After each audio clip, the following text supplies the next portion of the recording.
Bismillahirrahmanirrahim. Assalamualaikum warahmatullahi wabarakatuh.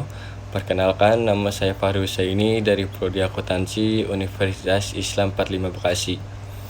Saya ingin menjelaskan tentang yang sudah saya pelajari, yaitu penjelasan mengenai zakat. Pertama-tama kita akan pelajari dari pengertian zakat itu sendiri. Zakat dari segi etimologi memiliki beberapa arti. Antara lain ialah pengembangan dari harta yang diserahkan zakatnya, memberi berkah terhadap sisa harta sehingga secara kualitatif lebih bernilai gunanya meskipun secara kuantitatif berkurang, sebagaimana disyaratkan dalam firman Allah di surah Al-Baqarah ayat 276 yang berarti Allah memusnahkan riba dan menyuburkan sedekah.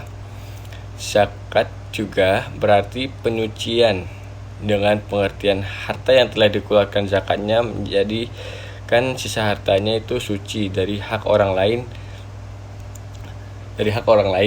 Dan dalam terminologi fikih, secara umum zakat didefinisikan sebagai bagian tertentu dari harta kekayaan yang diwajibkan Allah Subhanahu wa taala untuk sejumlah orang yang berhak menerimanya.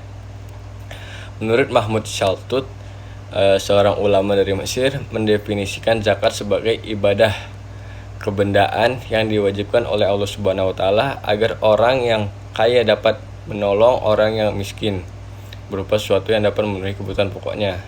Miskin di sini miskin dari segi harta.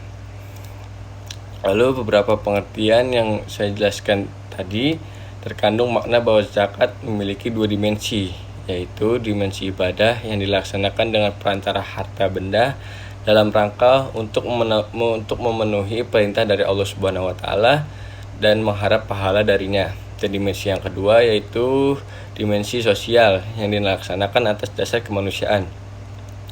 Berikut adalah dalil-dalil Al-Quran mengenai zakat. Yang pertama ada di surah Al-Baqarah ayat 110 yang artinya, dan dirikanlah sholat dan tunaikanlah zakat. Lalu yang kedua ada di surah At-Taubah ayat 103 yang artinya, ambillah zakat dari sebagian harta mereka. Dengan zakat itu kamu membersihkan dan mensucikan mereka dan mendoalah untuk mereka. Sungguhnya doa kamu itu menjadi ketentraman jiwa bagi mereka, dan Allah Maha mendengar lagi Maha mengetahui. Dan masih ada lagi dari Al-Quran yang lain mengenai zakat. Lalu apa aja sih perbedaan dari zakat dengan pajak? Yang pertama, zakat adalah kewajiban yang ditetapkan berdasarkan Al-Quran. Oleh karena itu kedudukannya sebagai ibadah. Sedangkan pajak adalah kewajiban yang ditetapkan berdasarkan undang-undang perpajakan yang ditetapkan oleh penguasa atau pemerintahan. Oleh karena itu kedudukannya adalah sebagai kewajiban sosial. Yang kedua, zakat merupakan kewajiban terhadap agama yang apabila dilanggar akan mendapatkan dosa. Sedangkan kalau pajak merupakan kewajiban terhadap negara yang apabila dilanggar mendapatkan sanksi dunia, tergantung dari negara tersebut. Lalu yang ketiga, zakat diwajibkan kepada umat Islam yang kaya, sedangkan pajak diwajibkan kepada semua rakyat maupun muslim ataupun non-muslim, baik itu kaya maupun miskin.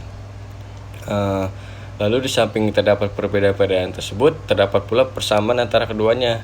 Di antara persamaannya ialah bahwa kedua bentuk kewajiban itu dibebankan kepada harta kekayaan seseorang dan pada pribadi yang bersangkutan yang digunakan untuk kepentingan kemaslahatan manusiawi.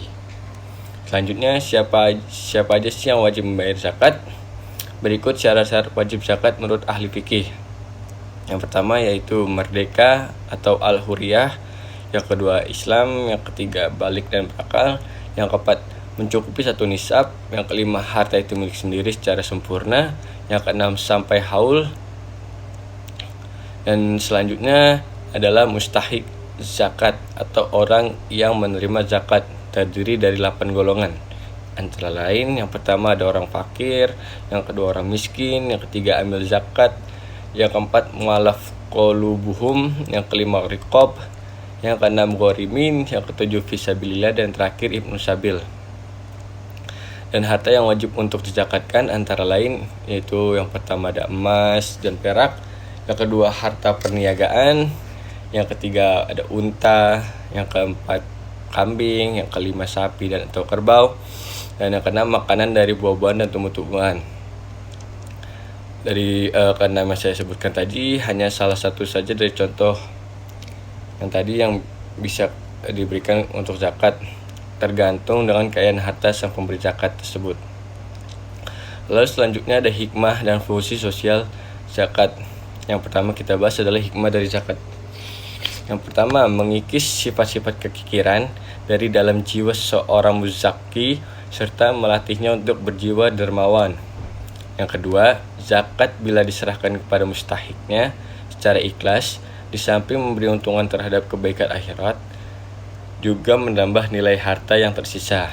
Yang ketiga, hikmah yang terpenting dari pemberian zakat itu ialah terlaksananya perintah Allah Subhanahu wa taala dan lain-lain contoh sebagainya. Lalu pembahasan yang kedua yaitu mengenai fungsi zakat. Fungsi zakat ialah sebagai penyinak hati dan penyabar penyabar Islam. Itulah sebabnya zakat itu diberikan kepada orang-orang yang hatinya masih lemah terhadap Islam. Di samping memperjinak hati mereka, dapat pula menyebarkan Islam kepada keluarga dan masyarakat mereka. Dan terakhir, waktu yang tepat untuk membayar zakat adalah apabila telah memenuhi persyaratan hisab dan haul, maka seorang itu harus atau wajib dengan segera membayarkan zakatnya di waktu wajibnya, yaitu ketika di awal bulan Ramadan sampai hari terakhir Ramadan. Mungkin itu saja penjelasan singkat yang bisa saya sampaikan mengenai zakat. Apabila ada kesalahan dalam pengucapan, mohon dimaafkan. Kurang lebihnya mohon maaf. Wabillahi taufiq wal hidayah. Wassalamualaikum warahmatullahi wabarakatuh.